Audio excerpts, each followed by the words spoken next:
This is my top 10 effects that are inside After Effects for 2026. All these effects can be found right inside the effect panel and don't need any additional plugins or downloads. So let's get into number 10. Number 10 is rough edges. This breaks up clean edges of any layer and makes them look more organic and hand-drawn. Number 9 is CC Sphere.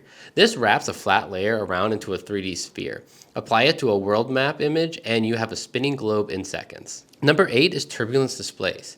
This effect wraps your layer using a built-in noise pattern. Apply it to your text and the letters will bend and distort. Number 7 is Echo. This stacks multiple time offset copies of your layer on top of each other. Apply it to anything moving and you get this motion trail behind it. And number 6 is Radial Wipe. This reveals or hides any layer in a circular wipe, starting from any angle that you choose. Number 5 is CC Particle World. This generates particles in a 3D space directly on any solid layer. Number 4 is the Shatter effect. Apply it to any layer, set the force to a high value, the layer will explode into pieces. Number 3 is Fractal Noise. This generates an animated noise texture on any solid layer. Apply it and set the blending mode to screen, and then you can get this smoke overlay for your video. Number 2 is the Glow effect. This adds a light halo around the bright areas of your layer. And the number 1 effect is the Light Sweep. This sweeps a beam of light across your layer like a spotlight passing over it.